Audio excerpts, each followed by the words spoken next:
Hello, welcome back to my channel. Welcome back with another reaction video. And this is the British Crusade against slavery. Wow, this is a very sensitive topic. So I'm just gonna sit and open my ear wide and listen to it.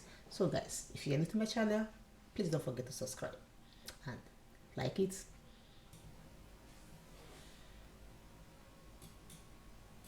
Britain's criminally stupid attitudes to race and immigration are beyond parody, by Frankie Boyle. For those who aren't aware, Frankie Boyle is a famous Scottish comedian who is most renowned for being pretty damn offensive. Needless to say, I'm a fan of his. And so when Frankie Boyle writes an article for The Guardian of all places, with the subtitle, "The anti-immigration election rhetoric is perverse. We fear the arrival of people we have drawn here with the wealth we stole from them," I can see the misinformation coming a mile away. So Frankie begins the article by waffling in an overly verbose manner, reminiscent of Charlie Brooker, another man who I am a fan of, but has been led astray by misinformation. And it's full of these sort of contradictions that I'm sure sounded good when he was writing them, but when you actually think about it, are rather silly. I mean, here he is pointing out the irony of the leaders being nationalist and warning about the Scottish National Party, after making a crack about how the Scottish discovered penicillin, and taking credit for this for some reason. And for some reason he seems to mix up the concepts of trade and immigration.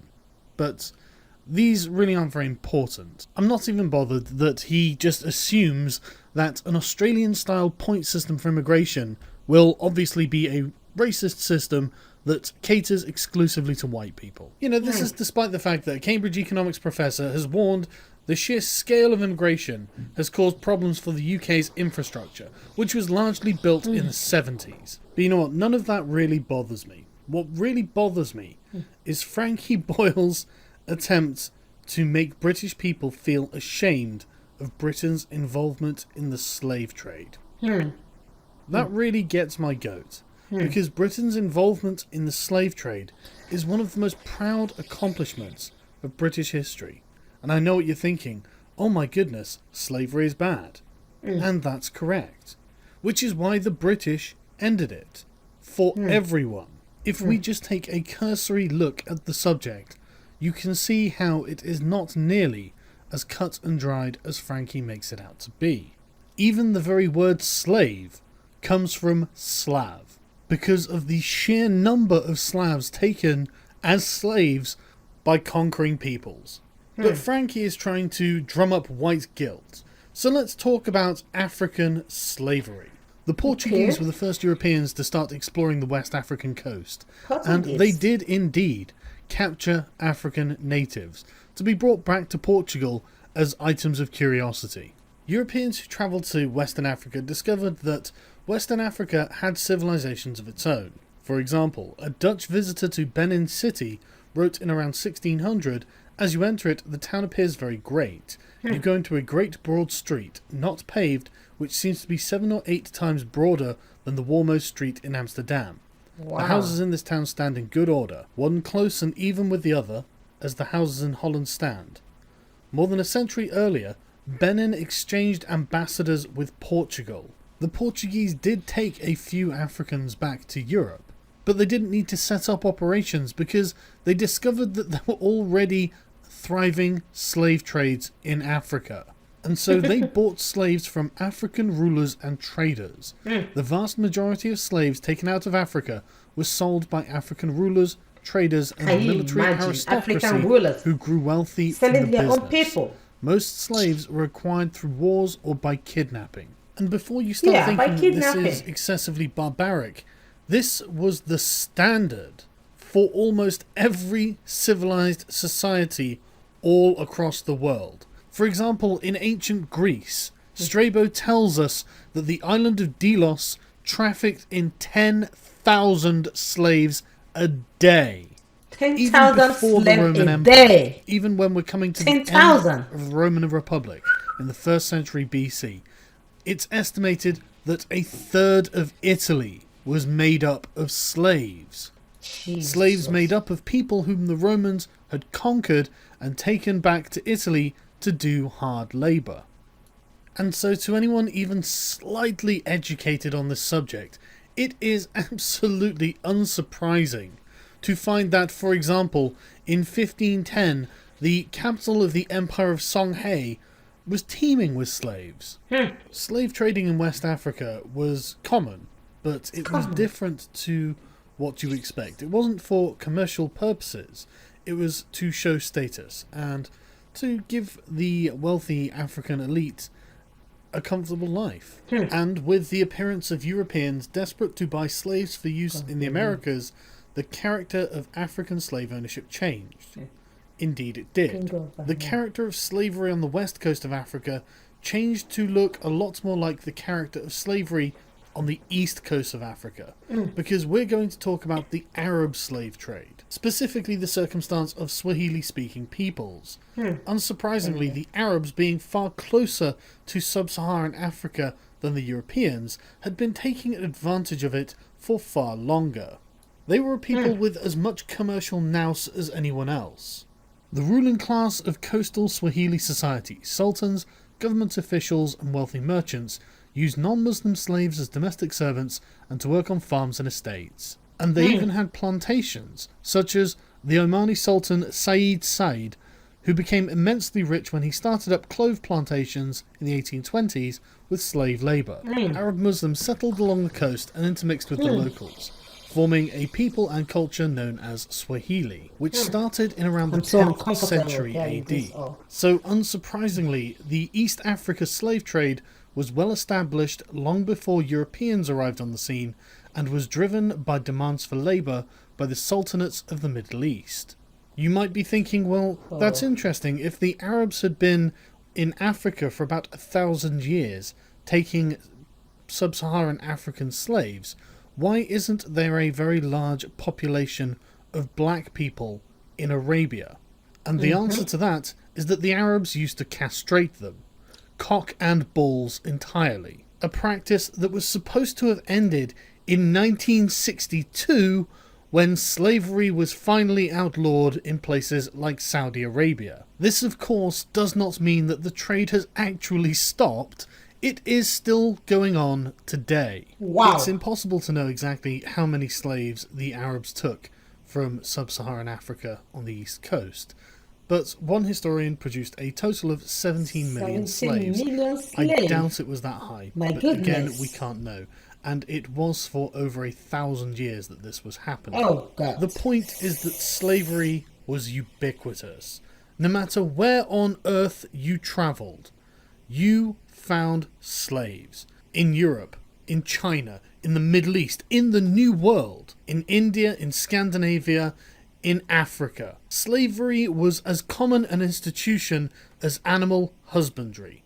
The only thing that separated the Christian nations of Western Europe from anyone else on earth was the efficiency with which they could transport taken slaves. And it should come as no surprise that this was made possible by advances in technology that the rest of the world simply didn't have. The most common number I could find regarding the total number of slaves taken from Africa by Europeans was 11 million, and that is in about a 400-year time span. Portugal took the most slaves, with over 4.5 million transported to the New World. Then Britain with over 2.5 million, then Spain and France totaling just under 3 million. And just so no one is under any illusions, the transatlantic slave trade must have been close to hell on earth. Slaves were taken from Africa and packed into conditions so disgraceful and disgusting, it is unsurprising that there was such a high mortality rate for the crossing. As offensive as this is to look at, we have to remember that this is a consequence of dehumanization. The slaves were not people, they were chattel. It will obviously come as absolutely no surprise that the driving motivation behind slavery was economic. Portuguese merchants traded with Africans from trading posts they set up along the coast. They exchanged items like brass and copper bracelets for such products as pepper, cloth, beads and slaves, all part of an existing internal African trade. But the transatlantic slave trade really took off when Christopher Columbus discovered the New World. The Portuguese initially had a monopoly on the slave trade, but this was broken in the 16th century when England, followed by France and other European nations, entered the trade. Unsurprisingly, this was a massively profitable trade for everyone involved except the slaves. Africa's rulers, traders, and military aristocracy protected their interest in the slave trade. They discouraged Europeans from leaving the coastal areas to venture to the interior of the continent. European trading companies realized the benefit of dealing with African suppliers and not unnecessarily antagonizing them. The companies could not have mustered the resources it would have taken to directly capture the tens of millions of people shipped out of Africa. It was far more sensible and safer to give Africans guns to fight in the many wars that yielded captives for trade. The slave trading network stretched deep into Africa's interior. Slave trading firms were aware of their dependency on African suppliers, and these African suppliers were making insane amounts of money. They were making money. For example, out of people. the King of Benin was making £250,000 a year selling people into slavery in 1750. And his successor said in the 1840s. Did you hear how much the King of Benin was making every year? £250,000 for a year. That is insane. Like, you are making money out of people. You are making money out of selling people. My goodness. Oh, I feel like I don't want to listen more. But this is so interesting that you have to know what you have to know.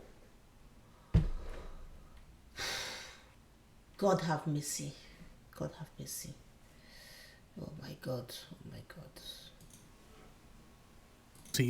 That he would do anything the British wanted him to do, apart from giving up the slave trade. What? Quote, "The slave trade is the ruling principle of my people.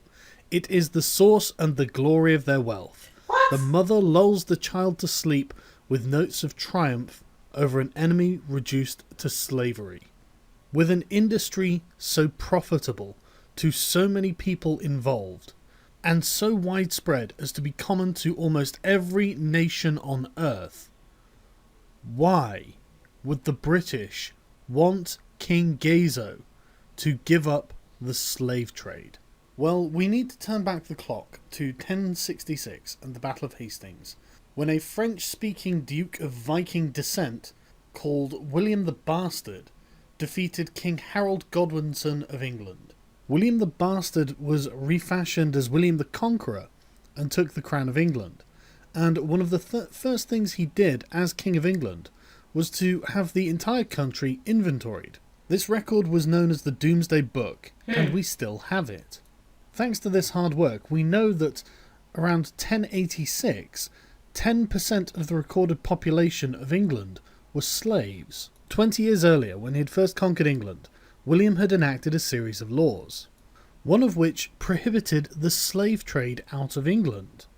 "I prohibit the sale of a man by another outside of the country on pain of a fine paid in full to me." We don't know what William's motivation for making this law was, but given that the punishment for breaking it was a fine, I doubt it was for humanitarian reasons. Whatever his reasons, within a generation of 1086, slavery had almost died out in England, presumably because William the Conqueror had outlawed the trade of slaves. There appears to also have been a trend for lords to endow their slaves to perform their ploughing functions as free ploughmen. While not a wonderful state of affairs, serfdom is better than chattel slavery, and this state of affairs was solidified by the Church at the Synod of Westminster in 1102, where the Church denounced simony, clerical marriages, and slavery. This made England a very unique case. There probably wasn't another country in the world at this time that had outlawed slavery. There were practically no motivations to do so. It was incredibly lucrative, endemic to the point of normalcy, so it wasn't even viewed as immoral, and the chances are William the Conqueror himself made the slave trade in England illegal just so he could make a quick buck. Fast forward 700 years, and the international transatlantic slave trade is in full swing. And yet we still do not have slaves in England. And this is where we meet a man named Granville Sharp, a very well-educated, rationalist thinker of the Enlightenment, who became an active campaigner for the abolition of the slave trade. Granville had had previous legal success defending Jonathan Strong from his erstwhile slave master, after being brought to England from the colonies, but we're going to look at the subsequent Somerset case. James Somerset was a slave from Virginia in America, who had come to England with his master Charles Stuart in 1769, and had run away in October 1771. After evading slave hunters employed by Stuart for 56 days, Somerset had been caught, put onto the slave ship Anne and Mary, to be taken to Jamaica and sold. 3 Londoners had applied to Lord Mansfield for a writ of habeas corpus, which had been granted, with Somerset having to appear at a hearing on the 24th of January in 1772. Members of the public responded to the plight by sending money to pay for his lawyers, who in any event gave their services pro bono publico, while Stuart's costs were met by the West Indian planters and merchants. Given his prior legal experience with the Jonathan Strong case, Sharp briefed Somerset's lawyers. The judgment was delivered on the 22nd of June 1772, and it was a clear victory for Somerset, Sharp, and the lawyers who had acted for Somerset. Mansfield acknowledged that English law did not allow slavery, and only a new Act of Parliament could bring it into legality. The verdict established one thing very clearly: a slave becomes free the moment he sets foot on English soil. Wow. And this was, according to Lord Mansfield, That's good news. that the air of England is too pure for any slave to breathe. No matter what reason William the Conqueror outlawed slavery for, by the time this judgment was drawn by Lord Mansfield, it had become a point of principle. This precedent wasn't set for Mansfield's personal interests. This precedent was set to determine right from wrong. Granville Sharp went on to co-found the Society for Effecting the Abolition of the Slave Trade with fellow like-minded Enlightenment thinkers. And after 20 long years of campaigning in Parliament, which I won't detail here, they were successful in their goal of abolishing the international slave trade in 1807. Now, if you know anything about 1807, you'll know that this was during the War of the Fourth Coalition, where Napoleon Bonaparte was savaging great powers all across the European continent. The Napoleonic Wars led to new territorial acquisitions for Britain, and helped stuff Parliament with more abolitionists than they had before, which is why the bill providing for the abolition of the slave trade to conquered territories triumphantly passed in both houses. And the following year this was superseded by a stronger measure that outlawed the British Atlantic slave trade altogether. But, given the raging war in Europe, it was rather difficult to enforce due to a paucity of available resources. After 1807, the Society for the Abolition of the Slave Trade, having achieved its goals, became the African Institution, whose principal aim was to ensure the new legislation was enforced and that other countries followed Britain's example. Persuading other countries to join Britain outlawing the slave trade proved more difficult. Despite the efforts of the African Institution and those of British ministers, the Congresses of Paris and Vienna in 1814 and 1815 both failed to reach a specific agreement. Given that this was at the end of the Napoleonic Wars, it's hardly surprising that there was French opposition. Where diplomacy had failed, the Royal Navy had to succeed. It's one thing declaring a writ that people may no longer profit from the trading of human beings, it's another thing to enforce that. Enter the West African Squadron. The West Africa Squadron was a detachment of the Royal Navy that was given the task of blockading Africa, the continent, to make sure that slave traders were not taking slaves to the Americas. Needless to say, in 1807, there was only a token force performing this operation, comprising of 2 ships. This number was increased to 5 ships until the War of 1812 with the United States. But after 1815, with Britain victorious in Europe and supreme at sea, the Royal Navy turned its attention back to the challenge. The institution of slavery was formally abolished in the British Empire in 1833, and by the 1850s, around 25 vessels and 2,000 officers and men were on the station, supported by nearly 1,000 crewmen. Experienced fishermen recruited as sailors from what is now the coast of modern Liberia. It's worth noting that this was not a pleasant job, and the mortality rate was 5 times higher compared with fleets in the Mediterranean or in home waters.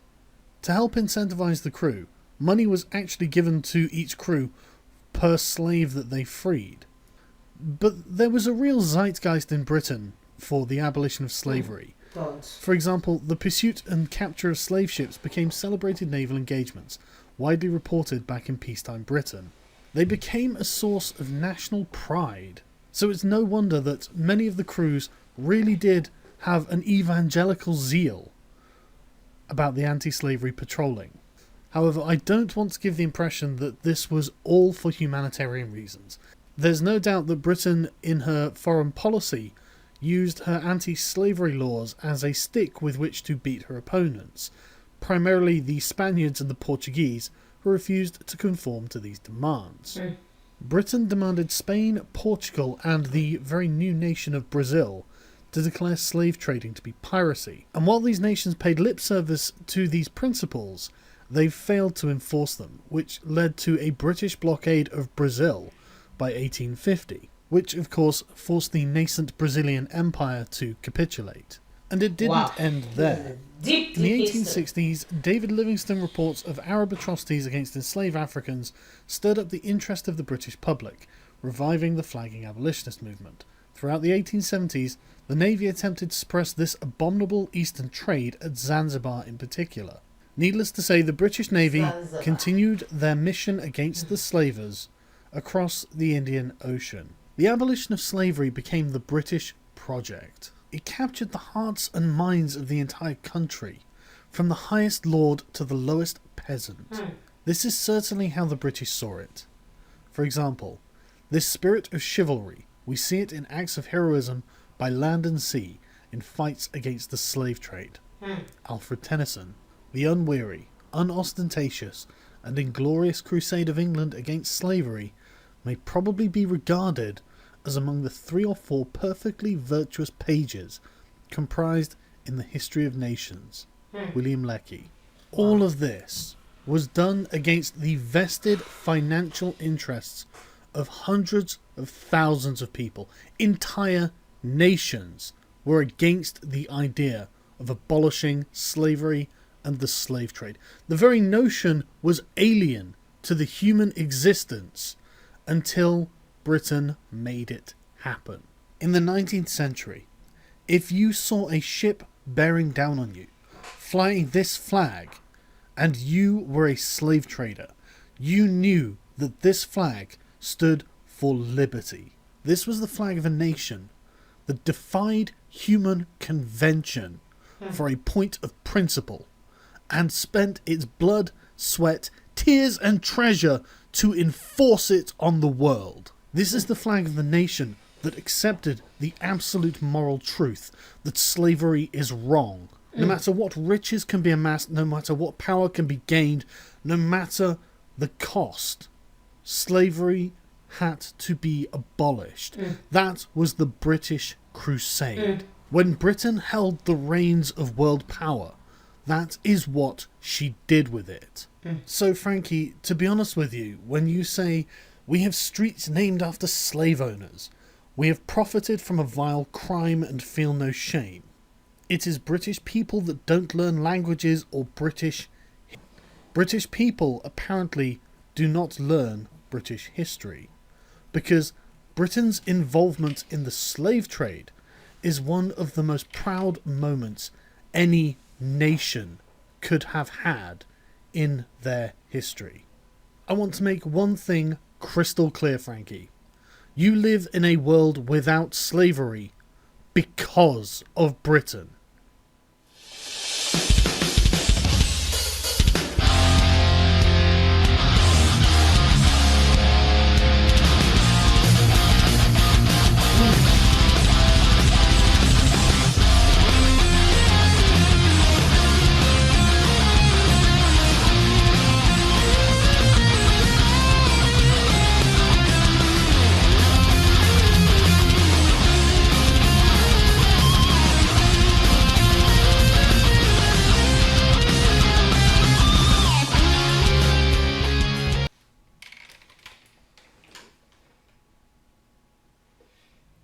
Wow, this is really a long teaching, a long knowledge that I just gained.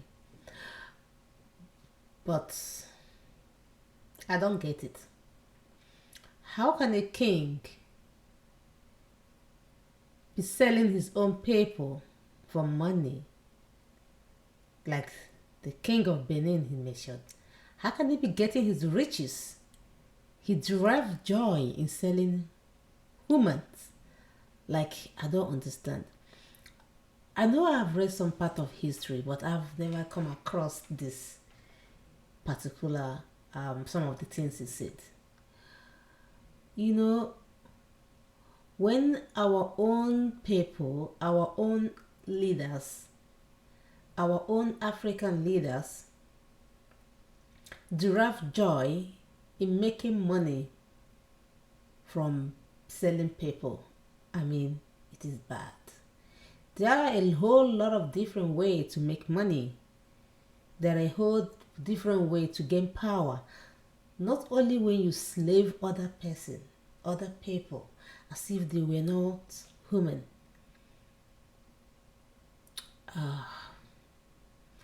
All I can say here is it's a good thing that the British ended the slave trade. I think they have a 2 points for what I observe.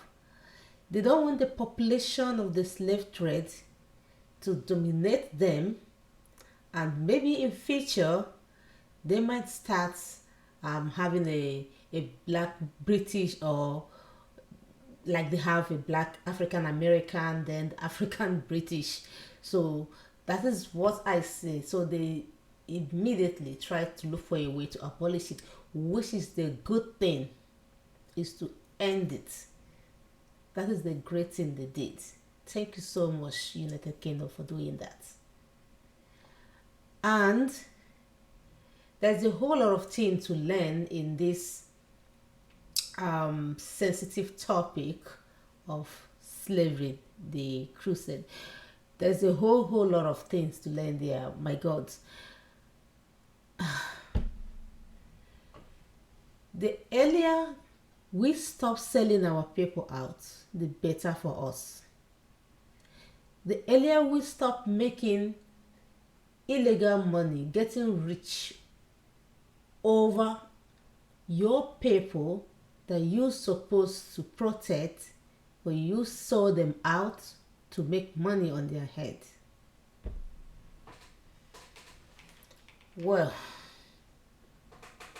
I learned